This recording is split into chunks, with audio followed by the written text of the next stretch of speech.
Welcome to the Chronicles of Chiron, the Lion, the Witch, and the Healer. I am Jessica Tanselle, medium, spiritual teacher, psychic witch, and healer. Chrystopher, introduce yourself. My name is Chrystopher, the AstroMedium. I'm also an Ascension and Awakening Facilitator, Psychic Empath, and we are so happy to be here, aren't we? We're so happy to be here. I'm always happy to be here on a Monday. Absolutely, on a Monday. On a Monday, yes. How's your day been? Tell me about your day. Well, today I am processing a lot of stuff. I don't know about you, but I'm feeling this new moon in Taurus energy coming in strongly. The moon is in Taurus right now. So it has kicked into full effect what most people are probably feeling, and not just because Taurus is the lazy sign, but new moons can do this, but this one especially. A lot of fatigue, and it doesn't necessarily feel bad, but it just feels like you're not as amped up and that you're just like, ooh, I could suddenly sleep all of a sudden. And that hits a lot of us light workers, starseeds, empaths a lot. I get that. But I can really feel the fatigue and the inward pull that this Taurus new moon is pulling me toward. How was your day? What are you feeling? Well, what I found interesting about what you said is, yes, the new moon it is time for it, but also I have felt it since the full moon. Like it has just been one big energy burst for me. Absolutely, yeah. Yeah, and lots of processing, lots of energy, lots of like. Well, that's another thing that has come up for us is during these moon phases. You know, the full moon in Scorpio definitely brought something to a head, and it was all about shadow work. And it's interesting that this new moon in Taurus isn't necessarily the deep unconscious soul shadow work, but the sun and the moon are having a difficult conversation with Juno, and they're conjunct Lilith. So Juno's the energy of commitment, marriage, long-term contracts, long-term relationships of any kind. But Lilith is that deep, witchy, savage energy, and it's divine feminine energy, and there are shadow aspects to Lilith energy as well. So this is a pretty deep and heavy, and not only because Taurus is an earth sign, but it is a heavy new moon, but it's really packed full of change. There are lots of decisions that people are wanting to make, and at the time of this new moon, Mars will be forming a sextile to Uranus, and that's going to fill us with a lot of electrical impulses to act and make changes and make important decisions. And Mercury will be making a trine to Saturn, so our mind is focused on the long term. Mercury's forming a conjunction to the North Node, so we're receiving soul infused directions from the soul because we're starting to get more in alignment. So there's a lot of energy wrapped around this new moon. There's a lot, and I'm noticing it in people that I'm talking to on a daily basis, that they're having so much of their intuition heightened that they can't do anything but choose that soul path. And that's what you're saying is we're shaking off all that debris, and we have no choice but to choose it. It's the only way to go at this point. Absolutely, and it's in the direction of our evolution, and that's what the North Node is all about. But what's so cool about this new moon is that, yes, it's in Taurus, again, very relaxing, wants to ground your energy, but the sun and the moon are forming a sextile to Neptune. So there's a Piscean energy to this moon. So while you're grounding your energy, really rooting yourself into the center of the earth, spirit is coming in stronger, pulling you upward out of the crown chakra. Your guides, angels, star family are more available to you at the time of this new moon as well. It's really incredible. And so one of the things that I really want to talk about tonight is, you know, while we're doing rituals, there's new moon rituals, full moon rituals, but one of the practices that I find in a lot of rituals is, yes, there's lighting candles. There's lots of witchy shit that we get into, right? But one of the most powerful things that we implement in our spiritual practices is, yes, the voice, because if you all have not already seen our episode on the healing powers of sound, I would absolutely go back to the Chronicles of Chiron archive and find that video, because sound is definitely a part of what we're talking about. But really tonight we're talking about intention, and we're talking about affirmations. So I know this is a topic that both of us are very passionate about. So please tell me, Jessica, what is an affirmation to you and how do you use affirmations? You're right. We could talk about this all We can day. So affirm we're it going to all day try and night, right? all day. And I feel like this is something that I talk about all the time. For me, an affirmation is a positive statement that you're saying to yourself. And when you're saying it to yourself, you're saying it in a way that you're I am, I have, I feel in the present moment, which raises the frequency to attract it your way. And sometimes we aren't necessarily feeling all that maybe our That affirmations was might that was say. my next question. Yes, because I have worked through lots of body image stuff, Me too. lots of financial stuff, and when you're in it, it feels like hell. And then you have me telling you, now I want you to write down, I have this in the Right. bank, and people are looking at me cross-eyed, like Because this they're is not some in the bullshit. vibrational vicinity of you. They're not within the frequency that you're broadcasting, but you're at least offering it. It is, this is not cut and dry to where it's like I start these affirmations and tomorrow it's like a magical rainbow around me. Right. It is like the work in progress of you shifting your frequency. So an affirmation is putting something out there that you want into your life that you need to feel. I am happy. I am happy. I am happy. Well, it's interesting that Yes. you brought up earlier, body image stuff, because you and I, for those of you who are just tuning in and have not watched any of our videos before, this is the Chronicles of Chiron, and Chiron is the archetypal wounded healer in mythology and astrology. And Jessica and I both share a similarity, a few of them, astrologically, but Chiron is both in the first house in our natal charts, and the first house is the body, the self, the ego, the I am presence that you're talking about when you implement and you invoke those affirmations, that I am statement, that's ruled by the first house.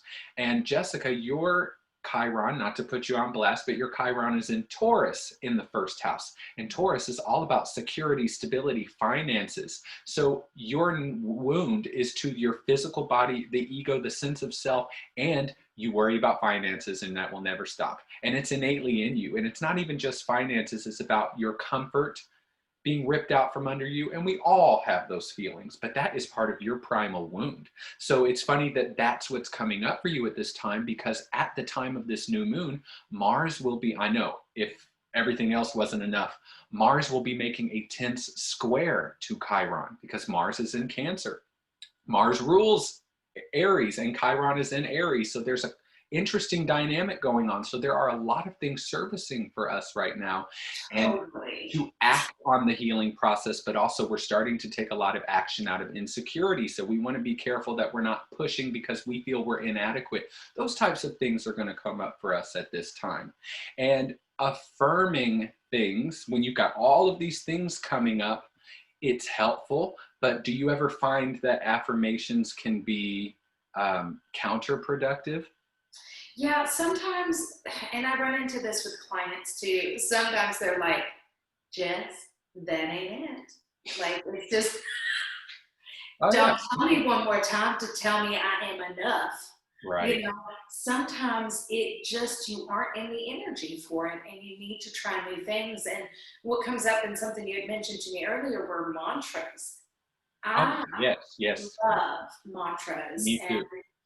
and I like to incorporate them in my own work, in my ceremonies, and it is a hard thing, I feel like, for people to get used to utilizing, because you're not only using your voice, but you're using a phrase that is uplifting to your energy field, and it helps you raise in vibration.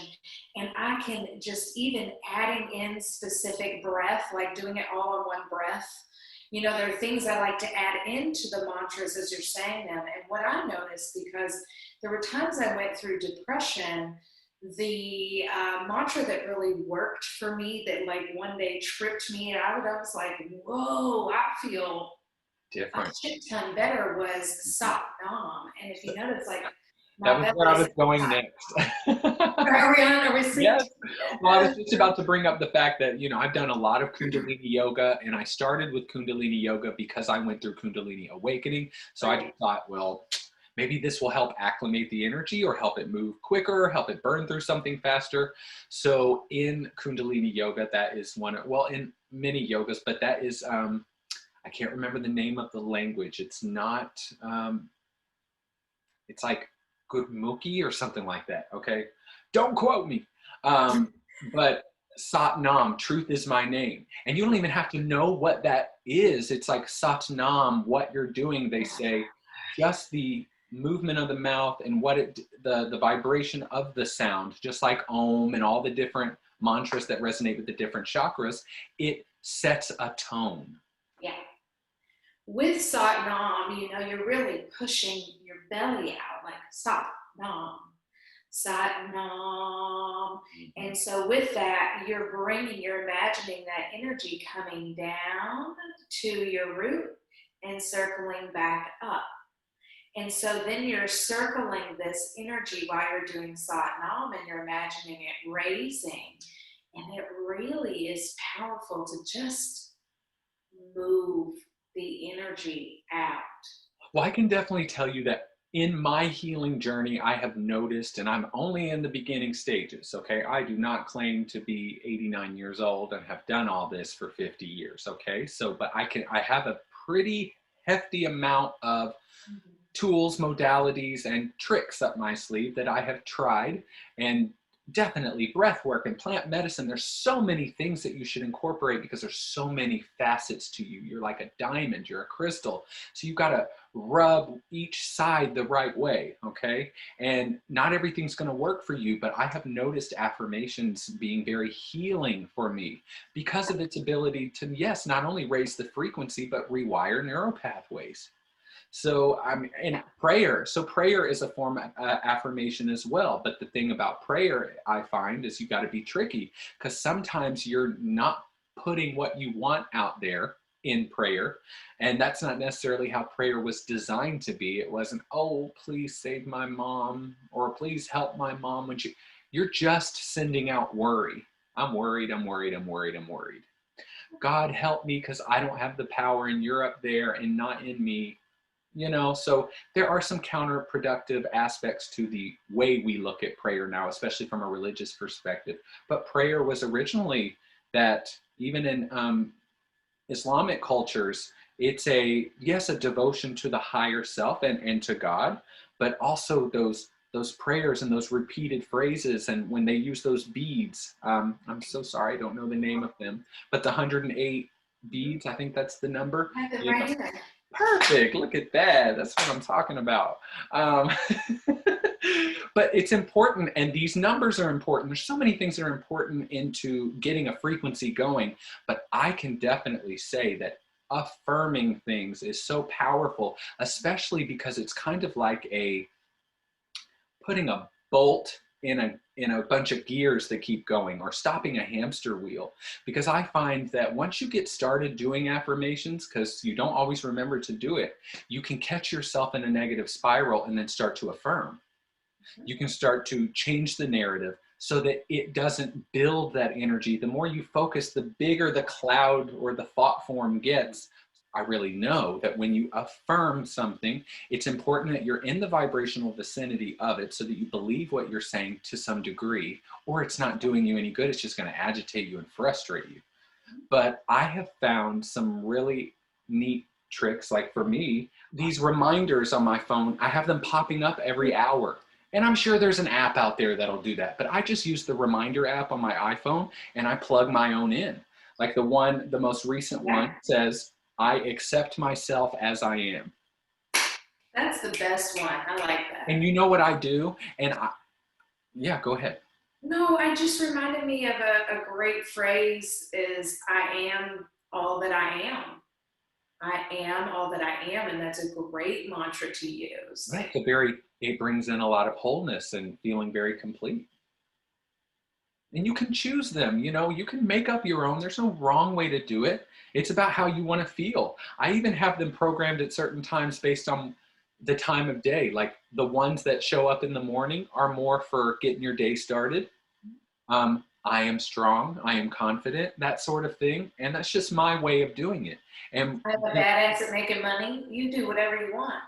oh, That's a good one, isn't it? Right? You ooh. gotta like get fun with it. It does not have to be I am enough. Now, It I can be didn't know you were going to put me on blast and call me out on this show, but that's good because you just, I don't know okay, listen. what I'm thinking and why I have not been doing that. So, I no, love that spirit is speaking through us to each other every time we're on here because wow, you're like, see, I feel attacked by spirit in the best way. No, I love it. You just kind of like a light bulb went off and I just feel kind of ridiculous. Like, why listen. am I not what? Because I haven't reprogrammed these reminders in quite some Well, time. that's what So, I want to say because you know, there. When I give you a mantra and I'm like, I need you to tell yourself, I am enough. Well, maybe you needed to say, I'm a badass bitch. yes. Yeah. And Which my took me, favorite one that my Cree gave me was, I'm healthy, wealthy, wise as fuck. That's the love that. best I can hear her voice right now. one. I know, and that's such a good one. Well, What what's he was interesting, showing me, son. another interesting tip is that I've been doing this for a couple of years. And for about a year, I would see them pop up on my phone and then go back to what I was doing. That's not the point of it. One day I finally said, no, what am I doing? They're popping up, use it. So it also breaks up your day because a lot of times you're in a really stressful situation and it reminds you to take a step back and remind yourself what a bad bitch you actually are. Like I accept myself as I am. What I usually do is I stop what I'm doing, I close my eyes and I say, I accept myself as I am. And then I take in a really deep breath and then I wash my whole body mentally and energetically with that phrase. And I really feel it. I accept myself and I start loving myself, even if it's for 8 seconds. And then I go back doing what I'm doing. I have been doing that for about a year now, and I have noticed so many shifts. Yes, I've included plant medicine and breath work and DNA light activation and shamanic soul retrieval. Am I going to go, which one did what? No, but I can definitely tell you this is what oftentimes just in that moment it makes me feel better.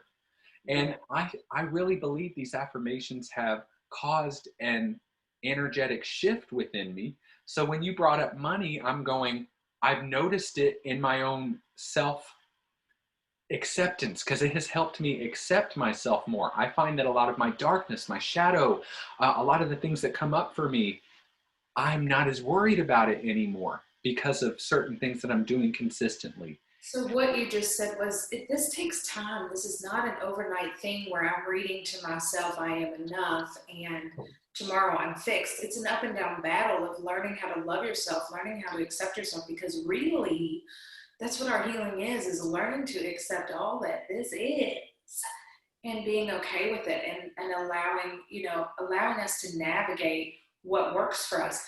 I love the app with the affirmations. I think that's awesome.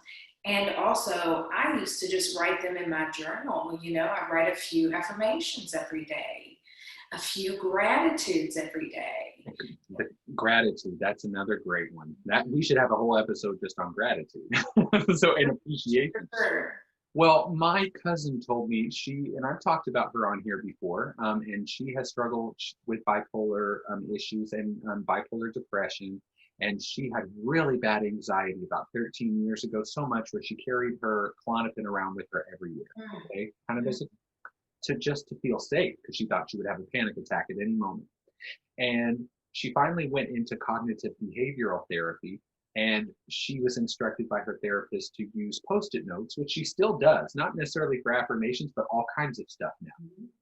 She put post-it notes on her mirror, in her kitchen, in her car, and they all said things. And anytime she started to feel weird, she had to look at the bright colored post-it notes. You couldn't miss that hot pink color. And they would say certain phrases within like 6 months, gone. When she told me that, and she is not metaphysical and spiritual, she's She's got a lot of Capricorn energy in her and Aquarius energy. She's science-minded, logical. She didn't like all this metaphysics stuff. She's more open to it now. She respects what I do. But I have to meet her halfway. And for her to say that, I was like, I know that there was an energetic shift within her, which she could continue to do now. But for her, it was all psychological, and that's okay because it worked. The results were there. And that also, have you ever heard of Pono prayers? Yes, I was going to ask you to pronounce it. I don't know why we're so synced up right now, but yes, like I guess that's how you say it. Pono prayers. Pono. Yes. Pono. Yes. And I love that idea, and I have used it quite a bit because I totally get what it's doing. It's just slicing your negative experience in half. And there are so many times where I've had things come up for me. And so in the ascension and awakening process, especially if you go through Kundalini rising and that sort of thing, a lot of shadow stuff will come up, especially stuff from other lives, other experiences, collective trauma you start to take on and process for others. So it's hard work. That's why they call us light workers. But I have been in situations where I have felt very ashamed of myself, very guilty about something, really embarrassed, those really low vibrating emotions that are so uncomfortable, even lower vibrating than depression. And I will just sit there and I'll close my eyes and I'll say, I'm sorry, please forgive me, thank you, I love you. I'm sorry, please forgive me, thank you, I love you. I'm not super consistent about it, but when I do it until I feel like I have kind of made up for the amount of self-abuse I gave myself with all those shameful thoughts. I said, okay, if I spent 10 minutes on that thought spiral, I'm spending 10 minutes Pono prayers, okay? So that I can cancel that out and we can move in a different direction. And I notice and feel a difference. The mala beads. You know, you That's talked okay. about work through it until you say it until you feel like you work through it. And one thing that I've been doing recently is when I have worry or fear happening, and it sometimes to a point of like anxiety, I'm like, okay, spirit, take this away and allow this to work out for the highest and best good. And I will say that prayer 50 times if I need to. Yeah. But mala beads, so there are 108 beads, and I wish I could remember, and maybe Spirit will tell us why 108. But each prayer you've got, okay, each bead you put a prayer out there, or you know, a mantra to each bead as you work through your meditation, and you just move your finger along each bead 108 times. And say your prayer, and it might be the same phrase. It might be, you know, giving prayers out. It, you know, it really is up to you, but it's a really powerful way to use mantras that way. Absolutely. And mantras, affirmations, these are important, but it is consistency. And also when, like in my new moon and full moon rituals, I always invoke the number. Like for new moon in Taurus, I'm using the number 2 because Taurus is the second sign of the zodiac.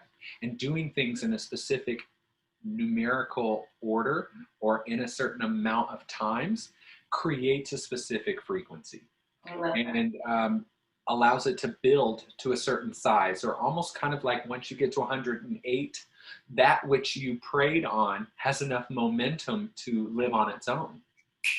So, and you know, and also for those of us who are multidimensional beings, people who are a little bit more starseed than we are Earth warrior, you know, doing things 108 times, it's kind of like, well, from a linear perspective, maybe doing it that way thousands of years ago was amazing and perfect. It may not work the same for you. I have noticed such great results just having reminders on my phone. Super modern, okay? So I'm not sitting up on a mountain with my beads, but it's still working for me because I'm still cutting through. I don't like to say negativity because there's nothing wrong with negativity. Negative energy is needed, it is necessary, and it's valued. But cut through these limiting beliefs and the ego stories, cut through that with some of these. And the Pono prayers, I remember the reason I started doing it was I had a mentor tell me, why don't you try this? Because they've given it to inmates, serial killers, rapists, in prison, and it completely, over a certain amount of time, I don't know the exact amount of time, but from what he was telling me, they completely started to love themselves, forgive themselves, and their behavior started to change completely, almost miraculously. And I did a lot of, you know me, I went and looked it up. I said, okay, let's see if this motherfucker is telling me the truth. So I got on here because I'm a skeptical ass, and then get on here, and there was all of these studies that have been done, and I got it. I was like, how simple is that? I'm sorry, and I'm saying I'm sorry to myself. I didn't know any better a minute ago or 3 years ago. Please forgive me. Let me ask permission.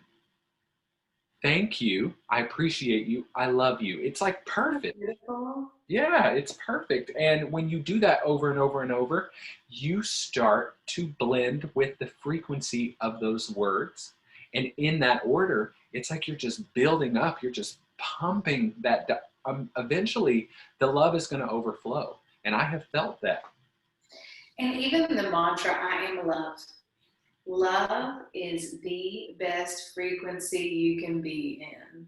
I am love. If you can't think of something good to say for yourself and you're really struggling, then try Sat Nam as a, chant, or, chant to yourself in your mind, I am love. Like, those are really just two really great ones to use. Well, on this show, we talk about so many complex, very intricate, sometimes very intense types of healing modalities, especially some that are very metaphysical or more metaphysically directed and can be intimidating to some, like an ayahuasca journey or shamanic work that can be super intense like that. So this is really easy stuff because yes, you can go get the light activation, the soul retrieval, but what are you doing on a daily basis? There's journaling. There are many things that you could be doing, but affirmations are basically like, Jessica, you're going to love this.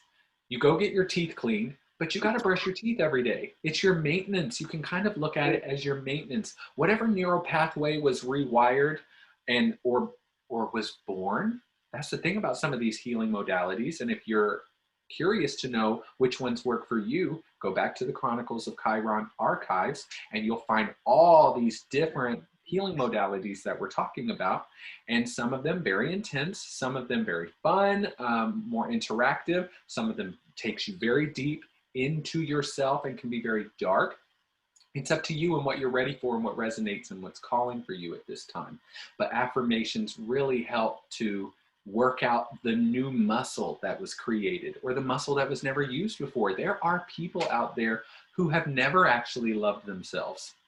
I actually witnessed someone in a plant medicine setting have a heart opening, and I know that what I was watching was someone who loved themselves through other people and had a moment where they finally loved themselves, like loved themselves, not loved the idea of themselves that other people thought that they were.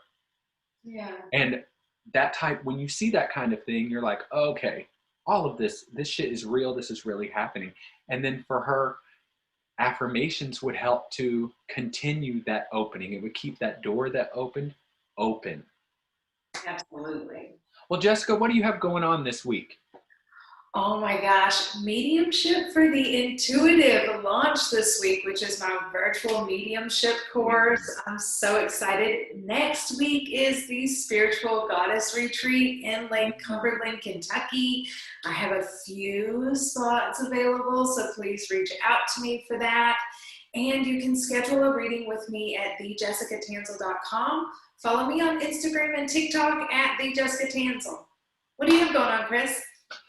Well, of course, I am the intuitive astrologer, in-house intuitive astrologer for Eclipse over Roswell here in Atlanta, Georgia, and I teach astrology class every Wednesday night. It is open to the public at 7 p.m. Eastern Time, and you can join us on Zoom if you're not in the Atlanta area. Also, if you'd like to book a reading with me, you can go to my website. That's Chrystopher with a Y medium.com. And if you're not already following me on Instagram and TikTok, you absolutely should. And keep an eye out for more classes to come. I'm going to start doing 6-week courses, Astrology 101, 102, Ascension and Awakening. I also help empaths accept their abilities. And I have a class that I'm going to be doing once a week coming soon called Empaths Anonymous. We've already been doing it and we're developing it right now, but it's kind of a 12-step program for highly sensitive people and empaths. And again, you can join us on Zoom, or if you're in the Atlanta area, you can come in person. And if you're curious about those, you can go to eclipseoverroswell.com. Awesome. Thank you guys for joining us for the Chronicles of Chiron, the Lion, the Witch, and the Healer. We will see you next Monday, 9:30 p.m. Eastern Standard Time, right here in Soulfire. Good night.